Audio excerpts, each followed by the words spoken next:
My dear students, how are you?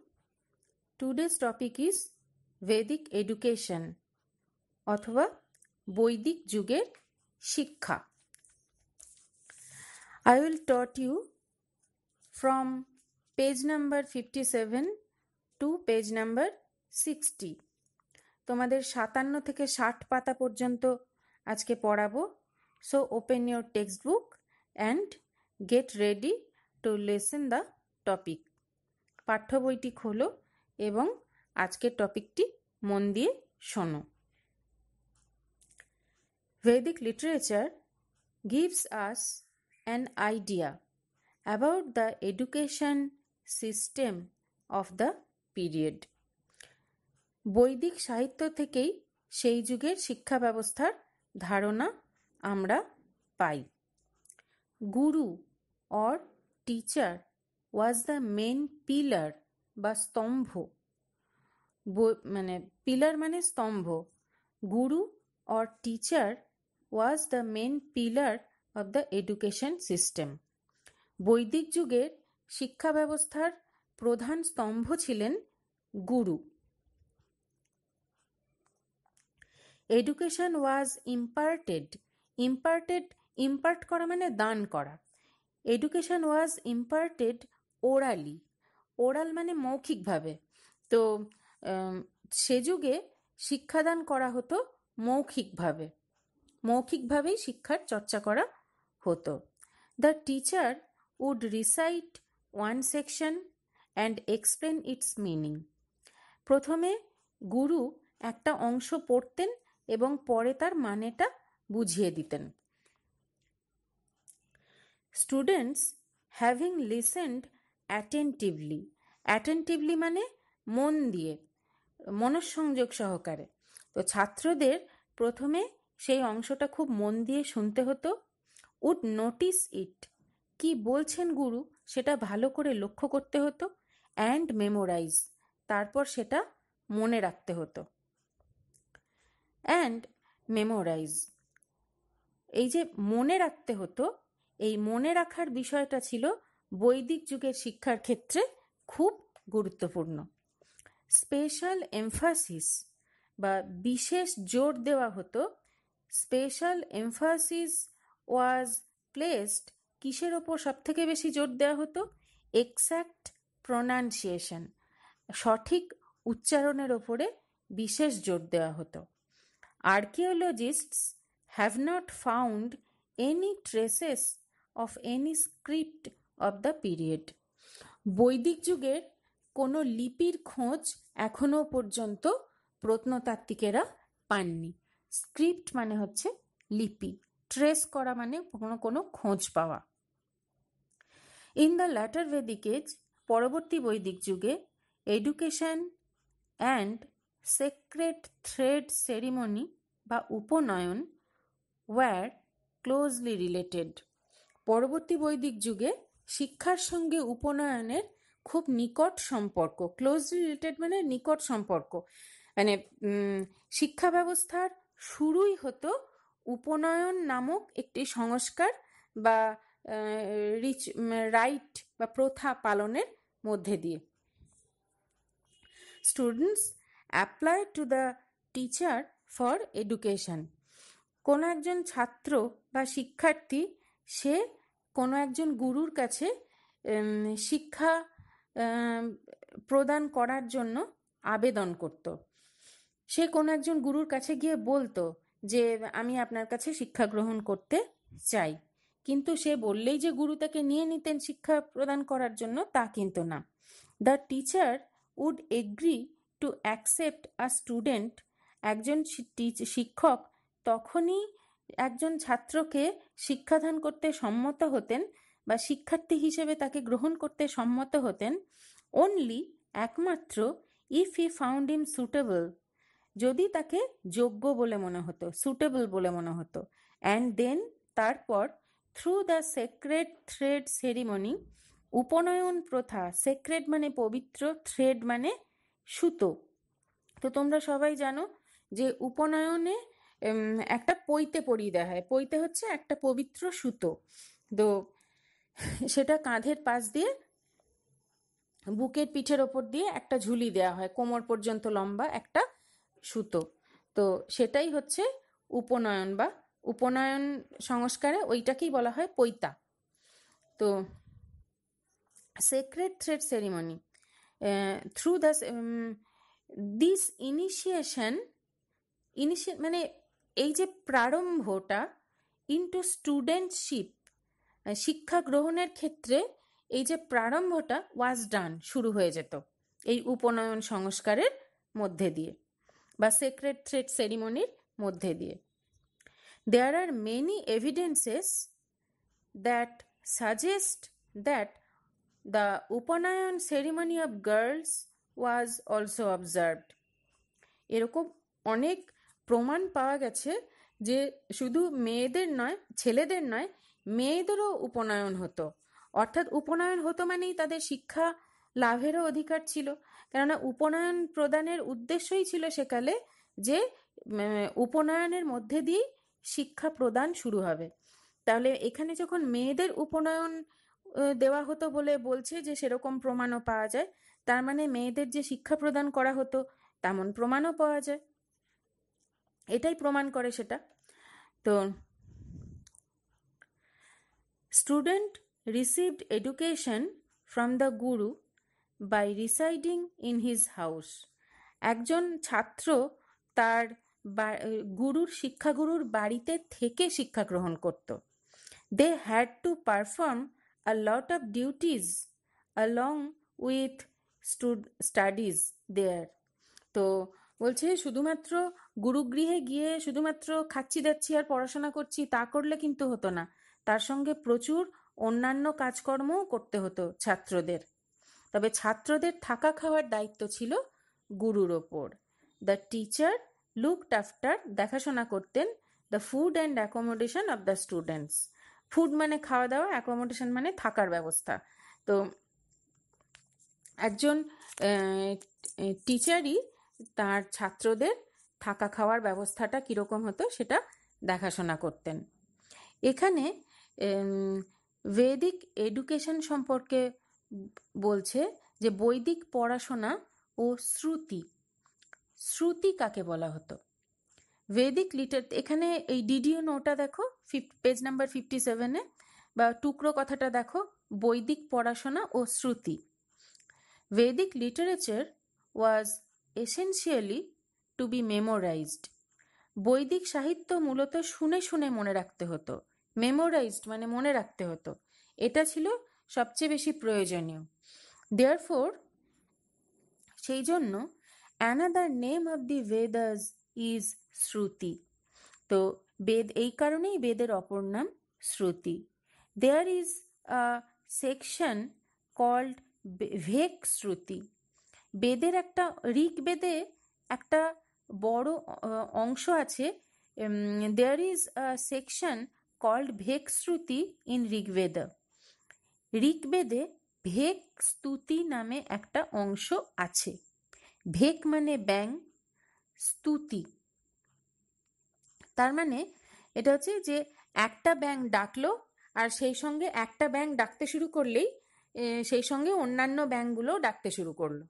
তো এটা একটা বোকার মতন ব্যাপার মনে হতে পারে, কিন্তু ব্যাপারটা হচ্ছে যে এখানে যেটা বোঝাতে চেয়েছে যে একজন গুরু বা একজন প্রধান ছাত্র পাঠের কোনো একটি অংশ আবৃত্তি বা রিসাইটেশন করলো এবং সেই রিসাইটেশনটা শুনে শুনে বাকিরাও সেই একইভাবে বলতে শুরু করলো। There it is said that when one frog lets out a croak, rest of the frogs begin to imitate it. একটি ব্যাঙ ডাকতে শুরু করলেই পরবর্তী অন্যান্য ব্যাঙগুলো তাকে অনুকরণ করতে শুরু করে। ইন দ্য সেম ওয়ে, একইভাবে দ্য টিনেটস অফ দি ঋগ্বেদে এটাই বলা হয়েছে যে were memorised and recited by the teacher, guru or one student. The others would listen to it. বাকিরা শুনতো, মেমোরাইজ ইট মনে রাখতো, and then recite it flawlessly from memory, তারপর ফ্লোলেসলি মানে নিখুঁতভাবে সেগুলোকে তারা মুখস্থ বলতে পারত, মানে কোথাও না একটুও না আটকিয়ে। Therefore, one needed to earn the ability to recite the Vedic hymns, HYMNS, হিম। হিম মানে হচ্ছে বৈদিক, ভেদিক হিম মানে মন্ত্র। বৈদিক মন্ত্রগুলো তাদের এইভাবে ফ্লোলেসলি অর্থাৎ অবাধে, কোথাও একটু না আটকিয়ে না থেমে এই বৈদিক মন্ত্রগুলি তাদেরকে বলে যেতে শিখতে হতো। Thus, the study of ছন্দ or rhythm, rhyme, ছন্দের একটা শিক্ষা and ব্যাকরণ or grammar was integral to the Vedic education. এইভাবেই বৈদিক মন্ত্রগুলো বলতে গেলে ছন্দ এবং ব্যাকরণের জ্ঞানটা থাকতেই হতো। কাজেই ছন্দ এবং ব্যাকরণ হয়ে উঠেছিল বৈদিক শিক্ষার দুটি প্রধান দিক। Education was imparted through the reading of the Vedas. বেদ পাঠ করানোর মধ্যে দিয়েই শিক্ষাদান করা হতো। Emphasis was also given, আর কিসের কিসের ওপরে এমফাসিস বা জোর দেওয়া হতো? To mathematics, grammar and learning of language. অঙ্কের ওপর ভীষণ জোর দেওয়া হতো, ব্যাকরণ এবং ভাষা শিক্ষার ওপরেও খুব জোর দেওয়া হতো সেকালের এডুকেশনে। Many things needed to be learned hands on, অনেক কিছু হাতে কলমে শিখতে হতো। Students were taught to protect themselves and learn the art of using weapons. ছাত্রদের শুধু লেখাপড়া বা অন্যান্য কাজকর্মই নয়, আত্মরক্ষা করা এবং অস্ত্রচালনা এই দুটো কাজও তাদের শিখতে হতো। Even Brahmins used to be educated in the art of weaponry, এমনকি ব্রাহ্মণদেরও অস্ত্রশিক্ষা গ্রহণ করতে হতো। Thus from Mahabharata we know of Dronacharya, Kripa, Parashurama. এরকম উদাহরণ মহাভারতে অনেক পাওয়া যায়, যেমন দ্রোণাচার্য, কৃপাচার্য, পরশুরাম, এরা তো সবাই ব্রাহ্মণ ছিলেন, অথচ এরা ছিলেন এক একজন মহান অস্ত্রবিদ। Students learn the art of medicine, তাদের চিকিৎসাবিদ্যা জানতে হতো। Along with many other things, এই সমস্ত জিনিসগুলো তো তারা শিখতই, এই সমস্ত বিষয়ের সঙ্গে মেয়েরা নাচ এবং গানের চর্চা করত।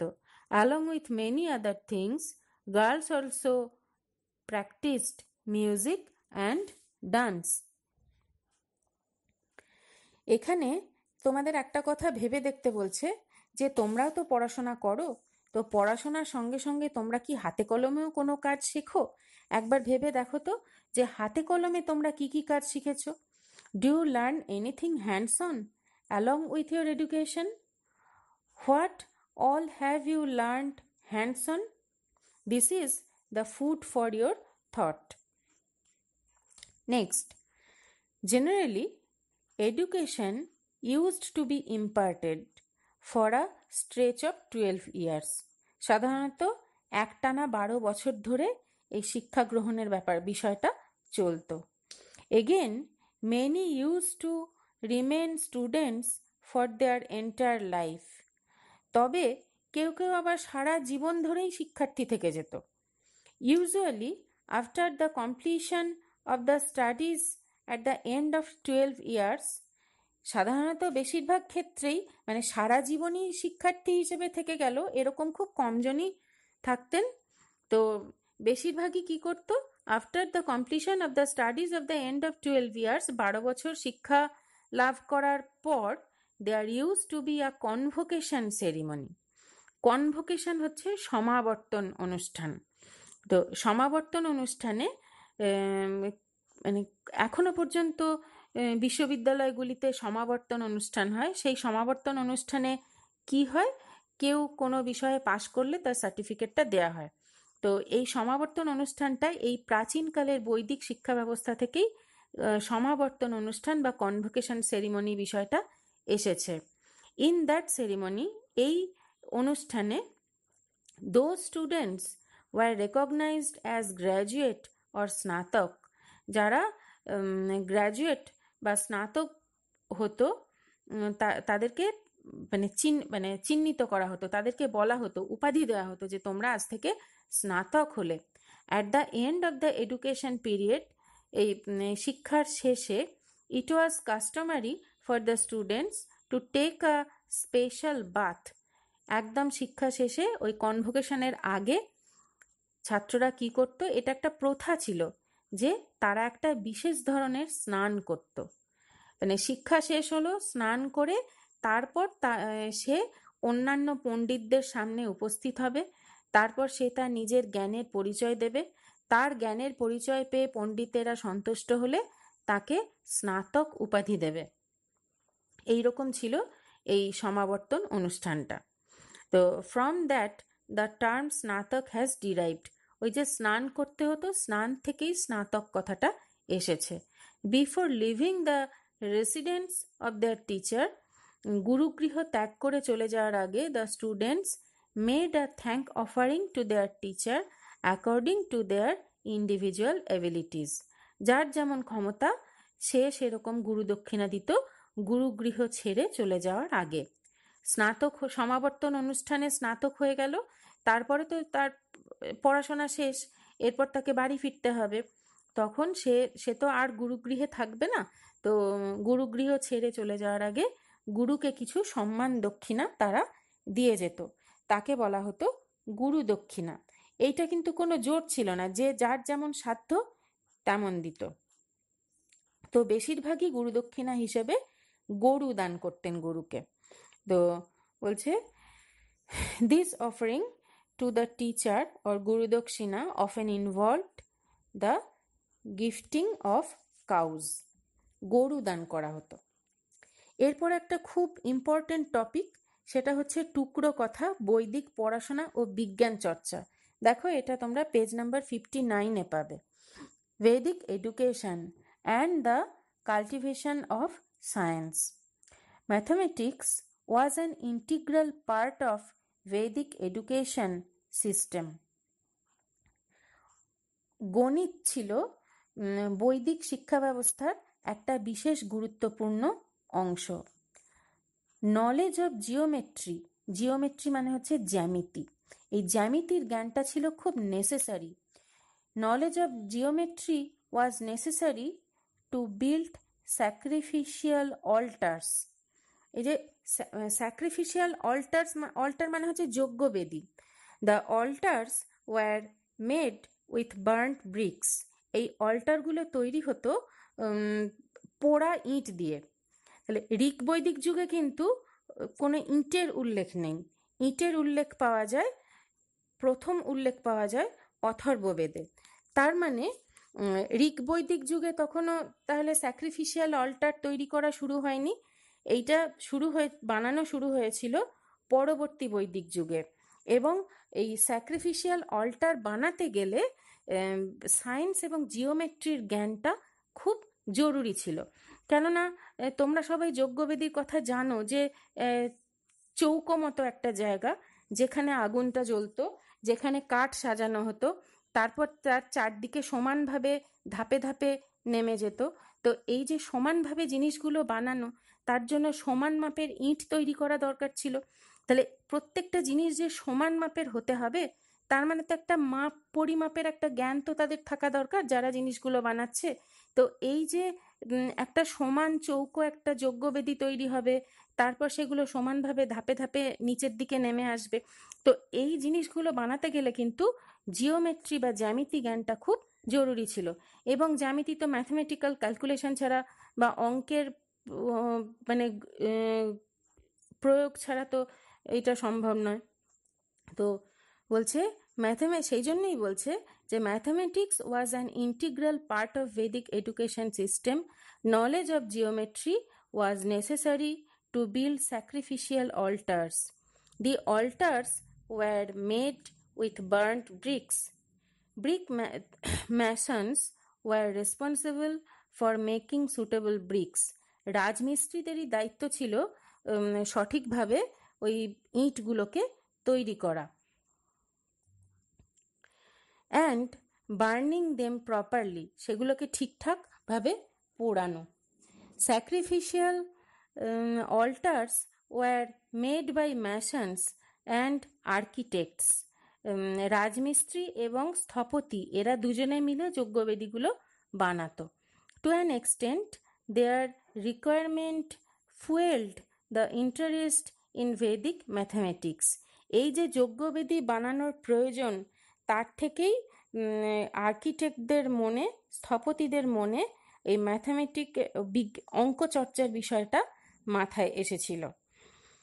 কার্পেন্টার্স অর্থাৎ ছুতরেরা, ওয়ার্কার্স অর্থাৎ শ্রমিকেরা, অ্যান্ড ম্যাথমেটিশিয়ানস গণিতজ্ঞরা, এদের দরকার হতো, were needed to build the sacrificial altar. But in the Rigved there is no mention of bricks. আগেই বলেছি ঋগ্বেদে ইটের কোনো উল্লেখ পাওয়া যায় না। The first reference to brick is in the Yajurveda. যজুর্বেদে প্রথম ইটের উল্লেখ পাওয়া যায়।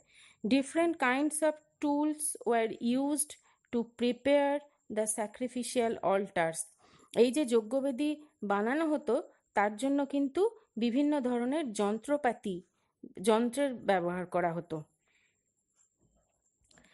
Proper knowledge of celestial bodies and days and seasons were required to perform sacrifices. তাহলে এই যজ্ঞ করার জন্য কিন্তু গ্রহ নক্ষত্র, কাল ও ঋতুর সঠিক ধারণার ভীষণ প্রয়োজন ছিল। তো এই প্রয়োজন থেকেই কিন্তু তাদের অঙ্কবিদ্যার চর্চা করাটা শুরু হয়েছিল। যে from such engagements had begun the knowledge about astronomy. এই প্রয়োজনগুলো থেকেই তাদের জ্যোতির্বিজ্ঞানের বিষয়ে একটা গবেষণা, জানতে চাওয়া, বুঝতে চাওয়া, এই বিষয়গুলো শুরু হয়ে গিয়েছিল। Section of the Atharvaveda deals with medical science. অথর্ববেদের একটা অংশে চিকিৎসাবিদ্যাকে খুব গুরুত্বপূর্ণ বলে দেখা হয়েছে। তাহলে তোমাদের এই যেটুকু বললাম এইটুকুই হচ্ছে বৈদিক পড়াশোনা বা এর ভেদিক এডুকেশন সম্পর্কে যা বলা হয়েছে তোমাদের টেক্সট বইয়ে। এর সঙ্গে তোমাদের টেক্সট বইয়ে ভেদিক এডুকেশন বা পড়াশোনার সঙ্গে যুক্ত দুটো গল্প বলা হয়েছে। একটা হচ্ছে আরুনির গল্প, আর একটা হচ্ছে একলব্য তার গল্প। আরুনির গল্পটা ছোট, এই আরুনির গল্পটা আগে বলি। দেখো, listen attentively, hope the story you will feel happy.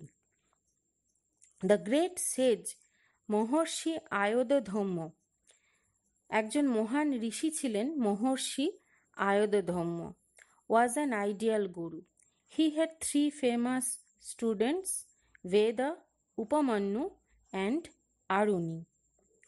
To test their devotion towards the guru, Ayodhya used to delegate মানে এমনিতে delegate মানে প্রতিনিধি, কিন্তু used to delegate various difficult tasks মানে তাদের ভীষণ কঠিন কাজ করতে দিতেন, to his disciples, তার শিষ্যদের। One day he asked Aruni, একদিন তিনি আরুনিকে বললেন, to build a dam or আল তৈরি করতে বললেন, to prevent the water from going out, জল যাতে বেরিয়ে না যায় তার জন্য তিনি আল তৈরি করতে বললেন। কোথায়? আউট অফ দ্য ফিল্ড, মাঠে। আরুনি tried to construct the dam, আরুনি আলে বাঁধ দেওয়ার অনেক চেষ্টা করলো, but it became difficult as all the water from the field usually went through that particular channel. ওই একটা জায়গা দিয়েই সমস্ত জল জোরে বেরিয়ে যাচ্ছিল, তো আর কোনোভাবেই সেই বাঁধটা দেওয়া গেল না। But he felt duty bound to prevent the water, সে মানে দায়বদ্ধতা ছিল, অনুভব করেছিল সে ওই জলটা যাতে বেরিয়ে না যায় তার জন্য, ফ্রম গোয়িং আউট। হেল্পলেস, অসহায় হয়ে আরুনি লে হিমসেলফ ডাউন, আরুনি নিজেই আলের মুখে বাঁধ হয়ে শুয়ে পড়ল, অর্থাৎ সে নিজের শরীর দিয়ে বাঁধ দিয়ে দিল। And with his body tried to plug the water. নিজের শরীর দিয়ে সে জল বেরিয়ে যাওয়াটা আটকাতে চেষ্টা করলো। Being concerned at Aruni's delay in returning, দেখো গুরুও কত ভালো ছিলেন, তিনি শিষ্য ফিরছে না দেখে তার চিন্তা হয়েছে, তিনি তখন চিন্তিত হয়ে পড়লেন যে আরুনি ফিরছে না কেন। Ayodhaumya went out to the field, Ayodhaumya তখন মাঠে গেলেন টু সার্চ ফর হিম, আরুনিকে খুঁজতে। Hearing his call Aruni arose from the field, সেই আলের বাঁধ ভেঙে আরুনি উঠে এলো। Ayodhaumya on learning everything from Aruni, Aruni যখন আয়তধম্যকে সবটা বলল, আয়তধম্য যখন সবটা শুনলেন আরুনির কাছ থেকে, was very impressed at his devotion towards his teacher, গুরুর প্রতি তার যে এই আত্মনিবেদন, তার যে মানে গুরু একটা কথা বলেছে সেই কথাটি মান্য করার জন্য তার যে সিনসিয়ারিটি, সেইটাতে গুরু খুব ইমপ্রেসড হলেন, অত্যন্ত প্রসন্ন হলেন। হেন্সফোর্থ, তাই আরুনি ওয়াজ named by his Guru as Uddalaka, ওই যে আল ভেদ করে উঠে এসেছিল তার জন্য গুরু তার নাম দিলেন Uddalak. Later Uddalak himself became a very famous teacher, পরবর্তীকালে উদ্দালকও একজন খুব নামকরা গুরু হিসেবে পরিচিত হয়েছিলেন। তো এবার গল্পটা আমি একটু বাংলায় বলে দিই। টুকরো কথা, আরুনির কথা, দ্য টেল অফ আরুনি। মহর্ষি আয়তধম্য ছিলেন একজন আদর্শ গুরু। তাঁর 3 জন বিখ্যাত ছাত্র ছিল, বেদ, উপমন্যু ও আরুনি। গুরুভক্তি পরীক্ষা করার জন্য আয়তধম্য তাঁর শিষ্যদের নানা কঠিন কাজ দিতেন। একদিন তিনি আরুনিকে ক্ষেতের জল বের হওয়া জায়গায় আল বাঁধতে বললেন। আল জানো তো, দুটো জমির মাঝখানে যে উঁচু অংশটা থাকে তাকে আল বলে। আরুনি আল বাঁধার অনেক চেষ্টা করতে লাগলো, কিন্তু ক্ষেতের সব জল ওই জায়গা দিয়েই বার হয়, তাই আল বাঁধা মুশকিল হলো। এদিকে গুরুর আদেশ পালনের জন্য আরুনিকে জলস্রোত আটকাতে হবেই। তখন আরুনি নিরুপায় হয়ে আলের ওপর নিজে শুয়ে পড়ল। সেভাবেই নিজের শরীর দিয়ে জলস্রোত আটকে রাখতে চেষ্টা করল। আরুনির ফিরতে দেরি হচ্ছে দেখে মহর্ষি তাঁর খোঁজে ক্ষেতে এসে পৌঁছলেন। গুরুর ডাক শুনে আরুনি ক্ষেত থেকে উঠে এলো। আয়তধম্য আরুনির মুখে সব শুনে শিষ্যের গুরুভক্তিতে খুব খুশি হলেন। ক্ষেতের আল বা কেদারখণ্ড, ওই আলকেই বলা হয় কেদারখণ্ড, ভেদ করে আরুনি উঠে এসেছিল বলে মহর্ষি তার নাম দিলেন উদ্দালক। উদ্দালক নিজেও পরে খুব বিখ্যাত গুরু হয়েছিলেন। তাহলে এই গল্পটি কেন বলা হলো, যে বৈদিক যুগের শিক্ষা ব্যবস্থা কেমন ছিল, গুরু শিষ্যের সম্পর্ক কেমন ছিল। এখানে আমরা একজন গুরুকে দেখলাম, যে গুরুর নাম আয়তধম্য, তিনি তার শিষ্যকে কত ভালোবাসতেন। এবারে আমরা আরও একজন গুরুর গল্প জানব, তিনি হচ্ছেন দ্রোণাচার্য। এখন দেখি দ্রোণাচার্য, এখানে আরুনি এবং উদ্দালক একজন গুরু শিষ্যের কাহিনী শুনলাম, এরপরে আমরা দ্রোণাচার্য এবং একলব্যের গল্পটা শুনব। যে এই যে পরবর্তী গল্প হচ্ছে একলব্য, তো এই একলব্য দ্রোণাচার্যকে গুরু মেনেছিলেন। এবারে আমরা দেখি একলব্যই বা কেমন শিষ্য ছিলেন এবং দ্রোণাচার্যই বা কেমন গুরু ছিলেন। এটা তোমরা নিজেরা ঠিক করবে গল্পটা শোনার পর, আমি কিছু বলবো না। Hiranyadhanu was the king of the Bhils. Bhil হচ্ছে ভারতের প্রাচীন উপজাতির মানুষদের মধ্যে, উপজাতিগুলির মধ্যে একটি। কোল, ভিল, মুন্ডা, শবর আছে না, তো এই ভিল উপজাতির মানুষ ছিলেন হিরণ্যধনু, তিনি তাদের রাজা ছিলেন। হিজ অনলি সন একলব্য, তার একমাত্র সন্তান ছিল একলব্য। ওয়াজ ভেরি কারেজিয়াস, প্রচণ্ড সাহসী, অ্যান্ড হার্ডওয়ার্কিং, খুব কঠোর পরিশ্রমী ছেলে ছিল Ekalavya. Ekalavya cherished a desire to learn archery, cherish করা মানে মনে মনে কোনো একটা কিছু ইচ্ছা করা বা লালন পালন করা। তো একলব্যের মনে কোন ইচ্ছাটা লালন পালন করত? যে to desire to learn archery, সে ধনুর্বিদ্যা শিখবে। হি হ্যাড হার্ড, তিনি শুনেছিলেন, মানে একলব্য শুনেছিল যে that guru Dronacharya was a great teacher of weaponry, Dronacharya ছিলেন একজন অস্ত্রবিদ্যা শেখানোর জন্য একজন খুব ভালো গুরু। রিটার্নিং হোম, ফিরে এসে he wanted to know about Dronacharya from his father, বাবার কাছ থেকে সে দ্রোণাচার্য সম্পর্কে জানতে চাইল। হিরণ্যধনু said the Brahmin Dronacharya imparted education only to students of Kshatriya origin. তো তার বাবা তাকে বলেই দিলেন যে দ্রোণাচার্য কিন্তু কখনো ক্ষত্রিয় কুলে জন্ম নয় যাদের, তাদেরকে ধনুর্বিদ্যা শিক্ষাদান করেন না। আচার্য Drona would never agree to give education in weaponry to a Bhil student. Acharya Drona কখনোই একজন ভিল শিক্ষার্থীকে অস্ত্র শিক্ষা দেবেন না। অন হিয়ারিং দিস, এটা শুনে Ekalavya said, I will learn to shoot arrows only from Acharya Drona.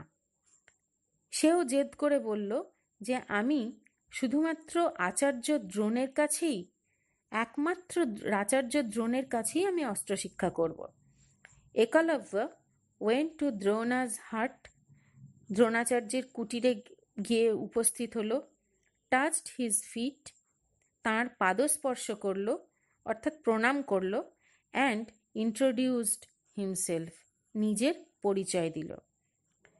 He told Drona, সে দ্রোণাচার্যকে বলল, I have come to learn the art of archery from you, আমি এসেছি আপনার কাছে অস্ত্র মানে ধনুর্বিদ্যার কৌশল শেখার জন্য। Please make me your student গুরুদেব, গুরুদেব আমাকে দয়া করে আপনার ছাত্র হিসেবে গ্রহণ করুন।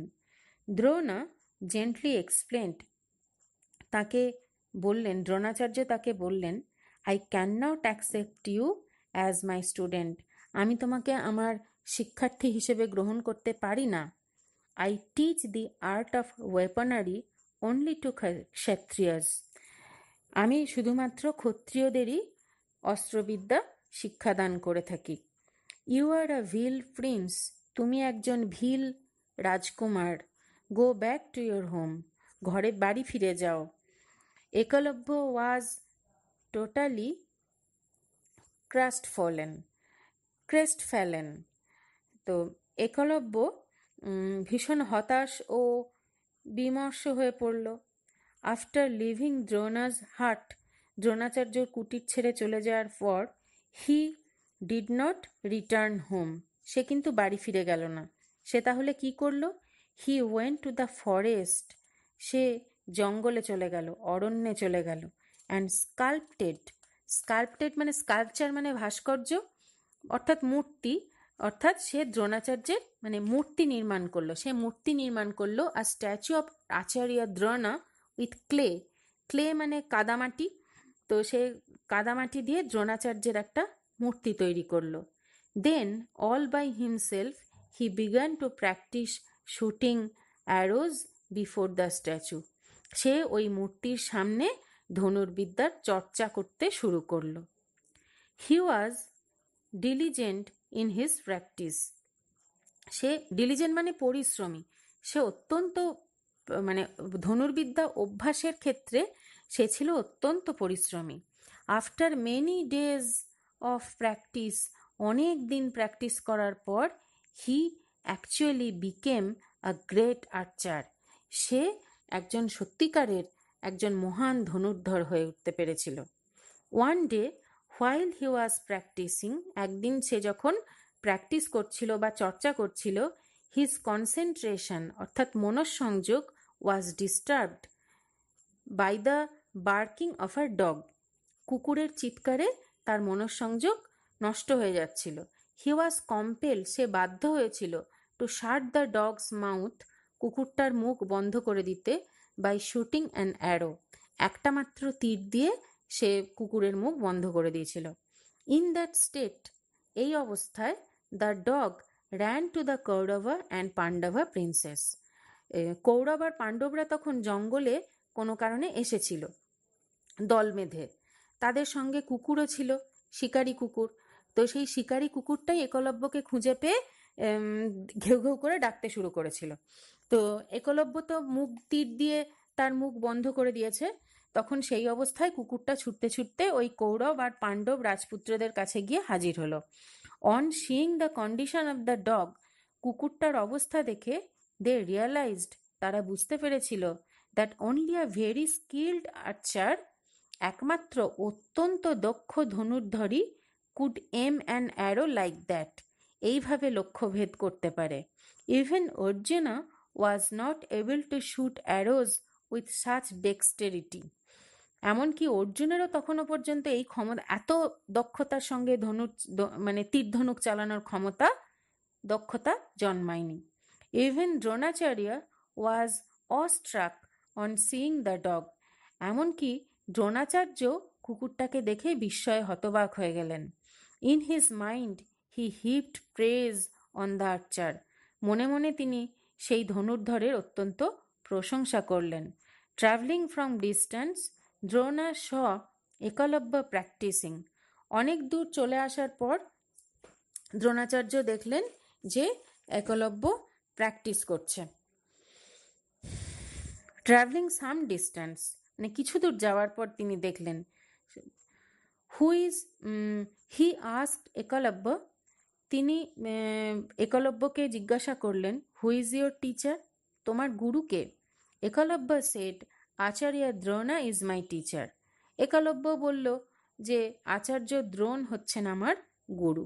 দেন he showed the statue to everyone present, তখন সে দ্রোণাচার্যের মূর্তিটা উপস্থিত সকলকে দেখালো। Drona was very happy to see Ekalavya's zeal and effort to learn.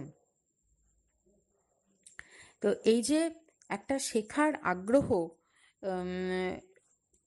এবং চেষ্টা, এটা দেখে দ্রোণাচার্য অত্যন্ত খুশি হলেন। বাট কিন্তু he had already made a promise to Arjuna that he would make Arjuna the greatest archer in the world, কিন্তু তিনি ইতিমধ্যেই অর্জুনের কাছে প্রতিজ্ঞা করে বসে আছেন যে তিনি অর্জুনকে পৃথিবীর সেরা ধনুর্ধর হিসেবে তৈরি করবেন। কিন্তু একলব্য তো এদিকে অর্জুনকে ছাড়িয়ে গেছে। Yet Ekalavya had even surpassed Arjun, thinking that, এটা ভেবে, it will be a violation of his own word, তিনি দেখলেন যে একলব্য তো অর্জুনকেও ছাড়িয়ে গেছে, তাহলে তার প্রতিজ্ঞা বা তার কথা রক্ষা করা হবে কি করে? তখন তিনি এটা তো তার নিজের প্রতিজ্ঞা ভঙ্গ হয়ে যাচ্ছে। তখন তিনি নিজের অর্জুনকে দেওয়া প্রতিশ্রুতি রক্ষার জন্য তিনি একটা ওয়ে আউট খুঁজে বের করলেন। কি সেই way out? Dronacharya asked Ekalavya, Dronacharya একলব্যকে বললেন, what would be your offering to your teacher or gurudakshina? তুমি তো বলছো যে তোমার শিক্ষাগুরু দ্রোণ, তাহলে শিক্ষাগুরুকে তো গুরু দক্ষিণা দিতে হয়, তাহলে তোমার গুরু দক্ষিণা কি হবে গুরুর প্রতি? একলব্য সেড, একলব্য বলেছিল, I will offer whatever you ask of me, আমি আপনাকে তাই দেব যা আপনি আমার কাছে চাইবেন। দ্রোণা সেড, দ্রোণ তখন বলেছিলেন যে, then you give me the thumb of your right hand. Thumb মানে হচ্ছে ডান হাতের, থাম্ব অফ রাইট হ্যান্ড মানে হচ্ছে ডান হাতের বুড়ো আঙুলটা। তো Eklavya cut off the thumb of his right hand, Eklavya তার ডান হাতের বুড়ো আঙুলটা কেটে, দেখো ছবিতে দেখা যাচ্ছে ডান হাতের বুড়ো আঙুলটা কেটে পাতায় করে দ্রোণাচার্যকে সে উৎসর্গ করছে। তো সেটা দিয়ে দিলে দ্রোণাচার্যকে, and offered it to Drona. After this Ekalavya learned to shoot arrows without his right thumb, এরপরে একলব্য বুড়ো আঙুল ছাড়াই তীর ছুটতে শিখেছিল। প্র্যাকটিসের এমন গুণ, তার এমনই জিল ছিল, তো এবং এফর্ট ছিল টু লার্ন। তো কেন দ্রোণাচার্য একলব্যের ডান হাতের বুড়ো আঙুলটা কেটে নিলেন সেটা বোঝা যাচ্ছে, যে যাতে আর সে জীবনে কোনোদিন তীর ছুটতে না পারে। ডান হাতের বুড়ো আঙুলই যার নেই, সে তীর ছুটবে কি করে? তোমরা জানো তো কিভাবে তীর ছুটতে হয়। তো তাতেও মানে একলব্যর এমনই জিল এবং এফর্ট ছিল যে তাতেও কেউ তীর ছোড়া থেকে কেউ তাকে আটকাতে পারেনি। সে কিন্তু ওই বুড়ো আঙুল ছাড়াই তীর ছুটতে শুরু করেছিল, এবং সে ভালোই তীর ধনুক চালাতে শিখেছিল তার ডান হাতের বুড়ো আঙুল ছাড়াই। কিন্তু তবু মানে অ্যাকিউরেট, মানে আগের মতো অত বুড়ো আঙুল থাকলে যতটা নিখুঁত হয়, বুড়ো আঙুল না থাকলে কি আর ততটা নিখুঁতভাবে তীর ধনুক ছোড়া, ধনুক থেকে তীর নিক্ষেপ করা যায়? তো সেটা হয়নি, অতটা অ্যাকিউরেট রইল না। Ekalavya's tale is there in the Mahabharata. একলব্যর এই যে গল্পটা তোমরা শুনলে, এই গল্প মহাভারতে আছে। The Mahabharata is a creation of the later Vedic period. Mahabharata হচ্ছে পরবর্তী বৈদিক যুগের সৃষ্টি। তাহলে এই দুজন গুরুর মধ্যে তোমরা তুলনা করো তো, যে আয়ধধম্য কেমন গুরু ছিলেন আর দ্রোণাচার্য কেমন গুরু ছিলেন, আর একলব্যর তুলনায় অর্জুন কেমন শিষ্য ছিলেন, আর আরুণি কেমন শিষ্য ছিলেন। এইগুলো তোমরা নিজেরাই ভাবো, নিজেরাই চিন্তা করো। আর আরেকটা কথা, যে তোমাদের টুকরো কথাগুলো একদম শেষের পাতায় তোমরা দেখো, যে তোমাদের ব্যতিক্রমী পাতার মধ্যে আছে কি কিছু, যেটুকু আমরা পড়লাম এখানে 56 পাতাটা টুকরো পাতার মধ্যে আছে, পেজ নাম্বার 52 আর 56, যেটা আমাদের আজকের পড়ার মধ্যে পেজ নাম্বার 56 চতুরাশ্রমটা আছে না। আজকে আমরা যেটুকু পড়াশোনা করলাম তার কোনোটাই, কোনো টুকরো কথাটার মধ্যেই কোনো প্রশ্ন আসবে না।